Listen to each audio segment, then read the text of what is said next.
અમદાવાદના ધોળકામાં હજુ પણ જળબંબાકાર જેવી સ્થિતિ સર્જાયેલી છે। ભારે વરસાદના કારણે ધોળકાનું ભેટાવાળા ગામ પ્રભાવિત થયું છે। ઝી 24 કલાકની ટીમ પહોંચી ધોળકાના ભેટાવાળા ગામે। 5 દિવસ થયા છતાં પણ હજી સુધી ઓસર્યા નથી પૂરના પાણી હજી સુધી ન ઓસરતા ગામ લોકોને ભારે હાલાકી થઈ રહી છે। ગામમાં વરસાદી પાણી ફરી વળતા રોડ તૂટી ગયા છે। ભારે વરસાદના કારણે મકાન પણ તૂટી પડ્યું છે। મકાનમાં પાણી ભરાતા અનાજ સહિતની વસ્તુઓ બગડી ગઈ છે। મકાનમાં ઇલેક્ટ્રિક વસ્તુઓ પણ બગડી ગઈ છે। 25 મણ ઘઉં પાણીમાં ડૂબીને બગડી ગયા છે।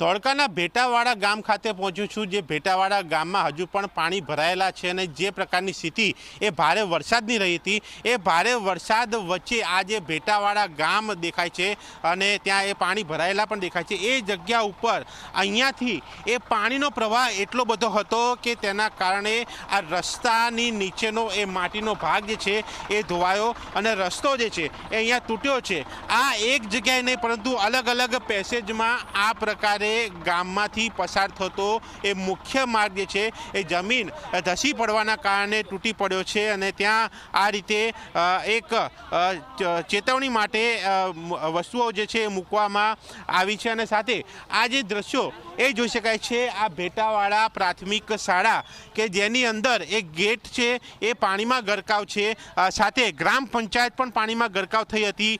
આ શાળા પાસેની અન્ય એક શાળા એ પણ પાણીમાં ગરકાવ થઈ અને અહીંયા જોઈ શકાય છે આ કપચી માટીના ઢગલા કે જે પાણી સાથે વહીને આવ્યા છે એ અહીંયા જોઈ શકાય છે અને સામે આ જે જતો રસ્તો એ શાળાની બાજુમાંથી કે જ્યાં એ મકાનોમાં પણ એ પાણી છે અને આ ગામની સ્થિતિ છે કે એ ગામ હજુ પણ પાણીમાં ગરકાવ અને ત્યાં એ લોકો મદદ પણ અહીંયા માગે છે કે તંત્ર આવે મદદ કરે, પાણીનો ઝડપી નિકાલ થાય। પહેલાં કરતાં પાણી ઓછા છે પરંતુ હજુ પણ એ પાણી ગામમાં ભરાઈ રહેતા એ હાલાકી યથાવત છે અને એ હાલાકી વચ્ચે ગ્રામજનો એ મદદ માગી રહ્યા છે કે તેમને સુધી એ પ્રશાસન પહોંચે અને મદદ કરે। કેમેરામેન ઉમેશ સાથે દર્શન રાવલ, ઝી મીડિયા, ધોળકા। તો અહીંયા પુષ્કળ નુકસાન થયેલું છે। જે રીતે આપણે દ્રશ્યો જોયા, છેલ્લા 5 દિવસથી પાણી ઉતર્યા નથી। 25 મણ ઘઉં પણ પાણીમાં ડૂબી જવાથી બગડી ગયા છે। અનાજ બગડી જતા તેને નાખી દેવાનો વારો આવ્યો છે। કોઈ પણ સરકારી મદદ ન મળી હોવાનો સ્થાનિકો આરોપ કરી રહ્યા છે। 5 દિવસ થયા છતાં પણ હજી સુધી પૂરના પાણી ઓસર્યા નથી। હજુ પણ 100 મકાનો પાણીમાં ગરકાવ છે। કદાચ અહીંયા નેતાઓ વોટ લેવા માટે નહીં જતા હોય એટલા માટે જ તેમને ખબર નહીં હોય કે અહીંયા પાણી ભરાયેલા છે। બાકી નેતાઓ જે જગ્યાએ વોટ માંગવા જતા હોય ત્યાં તેમને ખબર હોય કે ત્યાં કેટલી મુશ્કેલી થઈ છે। કદાચ અહીંના લોકો વોટ નહીં આપતા હોય। આ એટલા માટે કહેવું પડી રહ્યું છે કે અહીંના લોકો પણ વોટ આપે છે। નેતાઓ અહીંયા ભીખ માંગવા માટે જાય છે વોટની, પરંતુ નેતાઓ અહીંયા પહોંચી શકતા નથી। અહીંના લોકો મુશ્કેલી અનુભવી રહ્યા છે। તો આપ જે આજે દ્રશ્યો જોઈ રહ્યા છો, જાણે કે નદી વહેતી હોય તે પ્રકારના દ્રશ્યો હજુ પણ અહીંયા છે।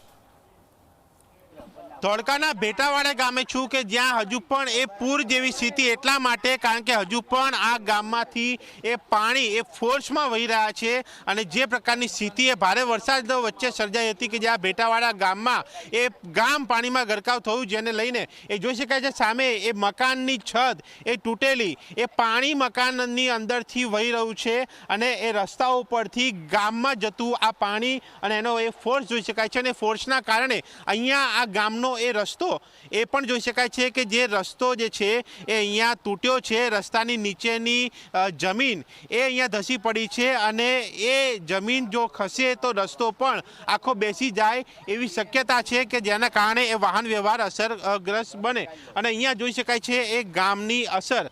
આ જે જગ્યા ઉપર પાણી વહ્યું છે ત્યાં આ ઘઉં અહીંયા નાખવા માટે લાવવામાં આવ્યા છે। આ ઘઉં એક અન્ન કહેવાય જેની અત્યારે ખૂબ જરૂર છે કારણ કે એ ગામમાં ઘર દીઠ એ અત્યારે અનાજ ખૂટી પડ્યું છે, વસ્તુ ખૂટી પડી છે, પણ બીજી તરફ આ અનાજ એ નાખવાનો વારો આવ્યો છે એટલા માટે કારણ કે પાણીની અંદર આ ઘઉં અને અન્ય વસ્તુઓ એ ડૂબી જતા, પલળી જતા એ હવે બગડી ચૂકી છે।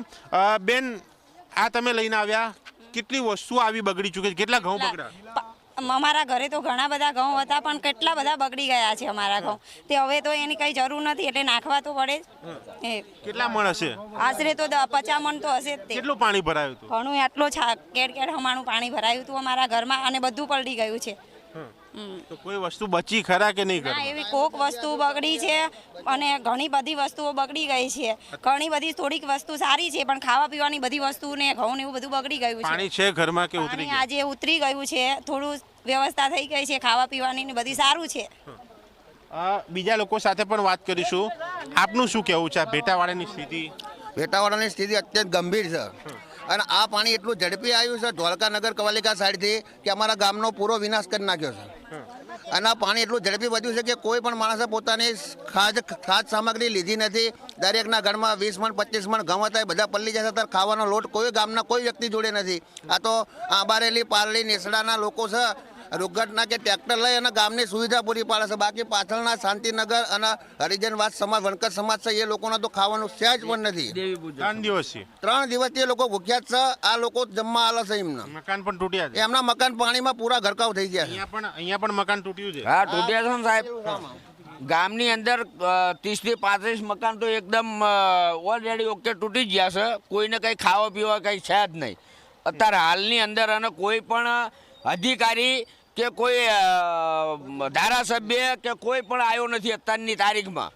બરોબર, ગામના સિમેજ આંબારેલી એ બધા ખાવા પીવાનું બધું પૂરું કરે છે આજુબાજુના ગામના. બાકી કોઈ હજુ આવ્યા નથી. શું કહો છો આપ? હું એમ કહેવા માંગુ છું કે આજુબાજુ ગામડાવાળાનો જો સપોર્ટ ના હોત તો આ ગામ એક જાતનું બરબાદ કહેવાત. લોકો ભૂખ્યા મર્યા હોત. અને મીડિયાની અંદર એવું કહેવામાં આવે છે કે 100 લોકોને રેસ્ક્યુ કર્યા છે. મારી પાસે પ્રૂફ છે જેની અંદર લખ્યું છે. એ વાંધો નહીં, પણ આ પાણી જે આવે છે ક્યાંથી આવે છે? આ ના, આ ધોળકા નગરપાલિકાનું પાણી છે. આજુબાજુ કંપનીનું કેમિકલયુક્ત પાણી છે. ઘણી વખત પોલ્યુશન કંટ્રોલ આવે છે એ વરસાદી પાણી આવે છે. આજુબાજુ કંપનીનું મકાન નીચેથી આવી રહ્યું છે. આજુબાજુ જે ધોળકાની અંદર ગેરકાયદેસર જે સોસાયટીનું અંદર દબાણ રહ્યું છે અહીંયા કોઈ તંત્ર કંઈ કહેતું નથી. આ ગામડાની પબ્લિક આ તો કેવું છે અત્યારે લોકો કેમ આવ્યા? હજુ સહાય કોઈ નથી આવી. મરી ગયા પછી ખીચડી શું કામની કહેવત છે આપણા. બરોબર, એ રીતે આ વ્યક્તિઓ બધો તાહીમામ થઈ ગયું પછી અત્યારે આવી તો કોઈ મતલબ નથી. જ્યારે વ્યક્તિને જરૂરત હોય, જ્યારે વ્યક્તિને મૂંઝવણમાં હોય, જ્યારે પરિસ્થિતિ ખરાબ હોય ત્યારે આવે ત્યારે મતલબ તંત્રનું કહેવા આપણે કે ભાઈ સપોર્ટ કર્યો. અત્યારે કોઈ સપોર્ટ નથી. તમારી શું માંગ છે અહીંયા? સાહેબ આજે 4 દિવસ થયા. મને ખબર નથી પડતી કે વહીવટી તંત્રવાળા અધિકારીઓ નેતાઓ ક્યાં પડ્યા છે. બરોબર છે, હજુ સુધી અહીંયા કોઈ આંટો મારવા આવ્યું નથી. એમનો બધો સમય ક્યાં છે? બરોબર છે, એ લોકો શું કરી રહ્યા છે?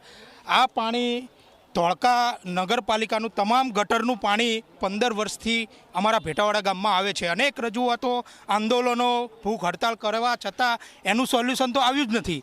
છતાં આ જે ચોમાસું ચાલુ થયું એ પહેલાં ધોળકાથી આવતો કાંસ પહોળો કરવામાં આવ્યો જેથી વધારેમાં વધારે ધોળકા તરફથી પાણી ભેટાવાડાને બલીનો બકરો બનાવવામાં આવ્યો છે. તમામ ધોળકા નગરપાલિકા આજુબાજુનું પાણી વિસ્તારોનું પાણી અહીંયા ભેટાવાડામાં આવી રહ્યું છે. છતાં એ લોકો આજ 4 દિવસથી હજુ સુધી ગામની ખબર લેવા આવ્યા નથી. એટલે 4 દિવસ થયા હજુ પણ કોઈ ગામની ખબર લેવા આવ્યું નથી. એ ધારાસભ્ય હોય, એ સ્થાનિક નેતા આગેવાન હોય, કોઈ નહીં. અને અહીંયાની જે સ્થિતિ જોઈ શકાય છે સામે એ દિવાલ એ પણ અહીંયા નમેલી જોવા મળી રહી છે કે જે ગમે ત્યારે એ પડી શકે છે. મકાનમાં પાણી છે, સામે એ છત પડી ચૂકી છે. અન્ય મકાનો એ પણ તૂટી ગયા છે. રસ્તા જે છે એની નીચેની માટી એ ધસી પડી છે અને રસ્તો પણ તૂટવાની એ સંભાવના છે. અને રસ્તો તૂટે તો હજુ પણ આ પાણીનો વેણ અહીંયાથી વધે અને બીજી એ હાલાકી સર્જાય. આ સ્થિતિ છે ભેટાવાડાની અને તેમાં એ લોકોની નારાજગી, લોકોનો રોષ જોવા મળી રહ્યો છે. અને અન્ન ખૂટી પડ્યું છે, લાઇટો નથી. આ સ્થિતિ વચ્ચે જ્યારે લોકો રહી રહ્યા છે ત્યારે તેમની એક જ માંગ છે કે પ્રશાસન મદદ કરે, એક સાચી વાત કરે અને સાથે સાથે આ પ્રકારની સ્થિતિ ફરીથી ન સર્જાય, રસ્તાઓ મોટરેબલ બને અને લોકોને જરૂરી મદદ પણ પહોંચે એ પણ લોકો માંગ કરી રહ્યા છે. કેમેરામેન ઉમેશ સાથે દર્શક રાવલ, ઝી મીડિયા, ધોળકા.